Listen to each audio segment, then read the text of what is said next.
back to 52 Lockup. I am your Apple Teen Academy, a bit in Apple TV. 52 Lockup is a series I started to talk about one of my biggest passions of true crime. A new episode on every Cat Maniac Monday for 52 Mondays. Hope you guys enjoy. Be sure to comment, feedback, give me something. Like and subscribe. And just in case, viewer discretion is advised. Pardon my outfit. I literally just finished doing an audition. So this is how we're doing this.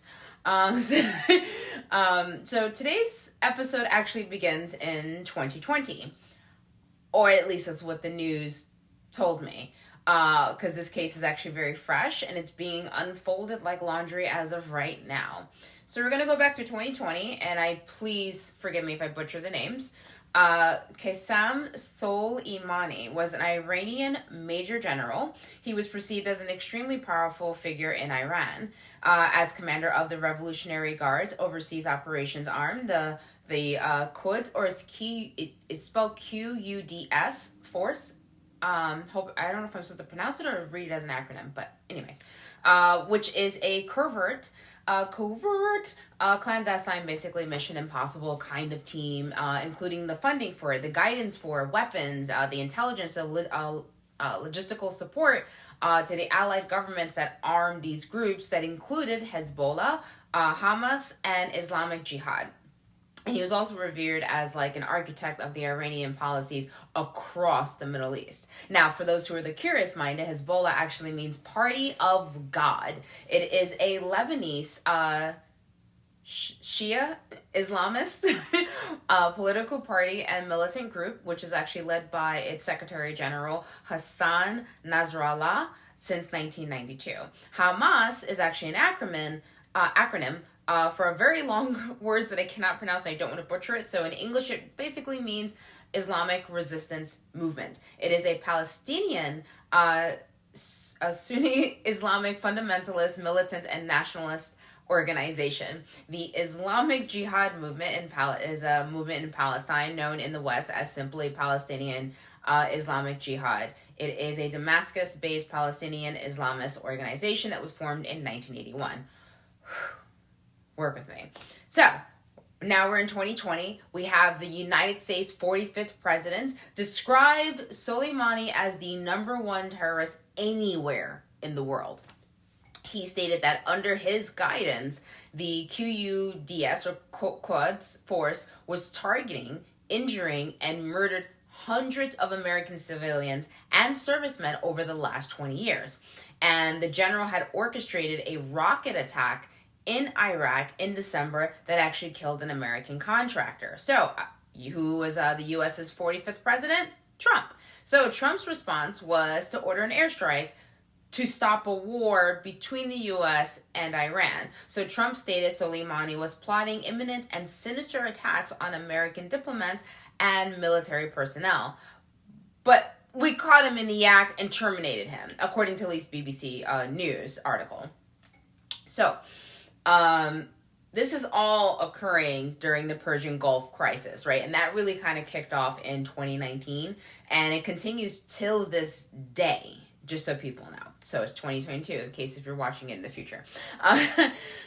So the Persian Gulf, just so everyone knows, the Persian Gulf crisis actually began after the United States withdrew from a 2015 nuclear deal with Iran in 2018. They reimposed sanctions and then accused Iranian elements of fomenting a campaign to harass the U.S. forces in the region during 2019. So things are getting hot, arguments are happening. So December 27, 2019, in Iraq at the K-1 Air Base, which actually hosts for Iraqi and U.S. personnel, was actually attacked and it ended up killing the American contractor. That is the one that Trump is referring to. So in response from the U.S., they send the airstrike across Iraq and Syria.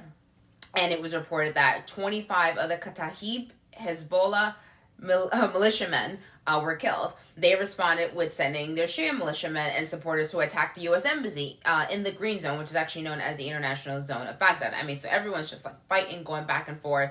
So let's get down to the important part. Now, A drone that was located at Baghdad International Airport was sent to target and kill Soleimani while he was making his way to go meet Iraqi Prime Minister Adil Abdul Mahdi in Baghdad. During this airstrike, five Iraqi nationals and four other Iranian nationals died alongside of Soleimani. Now, it was reported that 10 people died, and bear with me. Brigadier General Hossein Pourjafari, Colonel Sharad Mosfarnia, Major Hadi Taremi, Captain Vahid Zamanian, Deputy Chairman Abu Mahdi al-Muhandis, who also backed up the Khatib Hezbollah militia, who is also Chief of Protocol of Public Relations, Mohammed Reza al-Jabari, Mohammed al-Shibani, and Hassan Abdul Hadi and Haidar Ali all died alongside with Soleimani. This is why I have a screen to write the names down in case I mess anything up. So this was declared as a state of terrorism by Iran. And of course, their response was within 5 days, Iran actually fired at two Iraqi military bases that were actually hosting U.S. forces. None of the troops died, but more than 100 people there suffered traumatic brain injuries, right? The Iraqi government stated the attack had been undermining its national sovereignty and considered to be a breach of its bilateral security agreements with the U.S. and an act of aggression against its officials. On January 5th of 2020, the Iraqi parliament actually passed a non-binding resolution to expel all foreign troops from its territory while on the same day. Iran took the fifth and last step of reducing commitments to the 2015 international nuclear deal. Naturally, Soleimani's killing actually escalated tensions between the U.S. and Iran, right? So now we have Agnes Kalamard. She did some digging around, and she presents to the UN Human Rights Council in Geneva that the U.S. had provided no evidence that showed Soleimani specifically was planning an imminent attack against U.S. interests. She stated that, and these are her words, Major General Soleimani was in charge of Iran military strategy and actions in Syria and Iraq, but absent an actual imminent threat to life. The course of action was taken by the U.S. was considered unlawful. This is the quote that was provided to me by BBC News. So, I know what you're thinking. What does all that have to do with true crime? Like, I came here for true crime. So, now we're going to mosey our way over to back to 2022 and meet Nevada's beautiful 21-year-old Nika Nikoubin. Hope I pronounced that correct. She's a former cheerleader. She worked at the cycle bar as a worker. She was even on the debate team. She was a debate team actually coach at UCLA. At least that's what her Facebook page shows, right? So Nika is out there living her best life. She's attending UCLA. She's living in Nevada. She's going back and forth. Now she begins dating. Now, the case is too fresh to know if she began the dating for what she did or if it was like a spontaneous reaction, like if it was, whatever. Let me get on. So she's on this dating app. I believe it was Plenty of Fish. And she meets a guy who has not been named so far. And I'm wondering about that. So they decide they finally meet up. They agreed to meet at Sunset Station Hotel on March 5th, 2022. They rented a room together. They're in the room. Things are getting hot and heavy. And then they began having sex. Nika wanted to spice things up and she puts a blindfold on this man. She turns the lights off. Then several minutes later, while they're having sex, Nika is starting to feel like a praying mantis, and she just straight up just stabs him right in the neck, right? Her reason to stab him in the neck was for revenge against the U.S. airstrike that was against Soleimani in 2020. So after he was stabbed, he pushes her, like, bam, off of him, runs out the room. He calls 911. Nika also runs out the room as well, finds a hotel employee and tells her, I just stabbed a man. She's obviously captured, and the cops are like, yo, why'd you do it? She's like, for Soleimani. But in order to get myself, to do it, she motivates herself by listening to a song called Gravedigger. Currently, the man's conditions are not available, but I'm also curious to why his name is not released, and if it's because maybe he isn't official. Was he actually part of what she was so like focused on, like getting her revenge for? Either way, Clark County Jail records show that Nika is being held on potential charge of attempted murder, 2 charges of battery, and 1 charge of burglarizing a business, and she's currently on bail for $60,000. So yeah, that's today's episode. It caught my attention because of the music thing, and I'm it gives me the like I'm starring in my own Black Widow film meets There's Something About Mary kind of vibe. Like that's what it's giving me. It's giving me that. I do not know if she was actually successful in killing him, if he's still recovering like in a good sense, or if he's struggling to recover. I don't know his name. I don't know, and I want to know more. I really want to know, but this literally just happened, and I was just like, you killed someone on a date for the.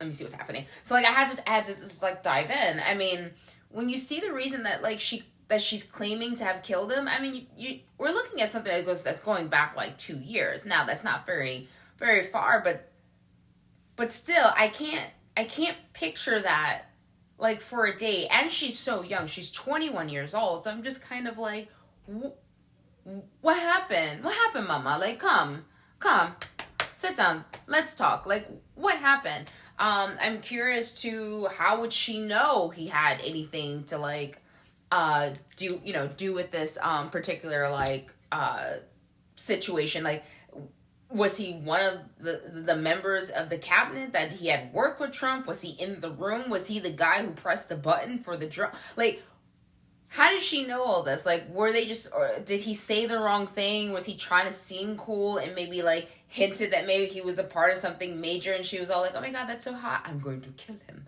Like, you know what I mean? Like, what? How do we get from here to here? It's a little baffling for me. And it's sad because she's 21 years old, and now she literally just threw her whole life away, just completely. She's 21. But yeah, that is today's true crime episode.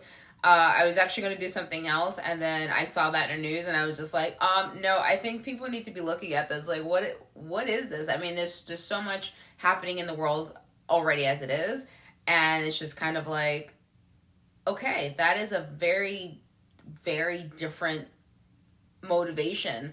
They don't say anything about her using drugs. I looked into her history as much as I could, because I was on her Facebook page. You'll see it in the references down below. I found the picture of her actually being a cheerleader. So I'm just trying to figure out, like, at what point did she switch going to, like, I'm in UCLA, and she's a cheerleader, 5, 6, 7, 8, who do we appreciate? Like, you know what I mean? Like, how do you jump from that to this? What happened in the interim? Because it's such a short amount of time. But yeah, I hope you guys enjoyed today's episode. I apologize, it's so short, but it's relatively interesting. And the truth is, if you look more further into the Persian Gulf crisis, as I said, it is still actually occurring. You can see kind of where everyone's just giving each other the finger, like, oh yeah, this is what I think of you. This is what I think of you. Like, and that's pretty much what's happening back and forth. It's been going on for a while.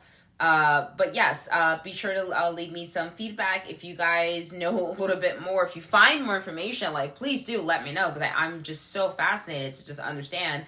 And then I'm also kind of curious, like, why did she need the song to motivate her to do the killing? Like, because that tells me that you're second guessing yourself, and you're probably thinking, I probably shouldn't do it. Like, you know what I mean? Like, you can tell, like, if that's your thought process and you've decided you probably shouldn't do it, you probably shouldn't do it. Just an idea. So it's just very strange, knowing that piece of information and why she thought it was so prevalent to tell the cops, like, well, to get myself ready to do the murder, I was listening to Gravedigger. Yeah, it's just, it's quirky, and it almost kind of fits to her weird cheerleader like vibe. Like, you know, I wasn't sure if I could do it, but I got the music on. Oh my god, 1 and 2, and like, you know, like, I don't know. Maybe I'm over picturing it, but it's just very strange. I mean, of course, I hope the man, you know, does survive, but I just want to know, why is this information hidden? Like, is he really stolen from like a cabinet? Is he like White House material? Is that why they're like, shh? And if so, was he a part of that? And if he was, how did this 21-year-old find him? Like, she's 21 years old. There's so many questions. I apologize. I hope you guys had enjoyed this episode. And that's it. Have a wonderful evening. And yeah, just do better. I don't know. I don't know if she's Black Widow. I don't know. Anyways, good night. Bye.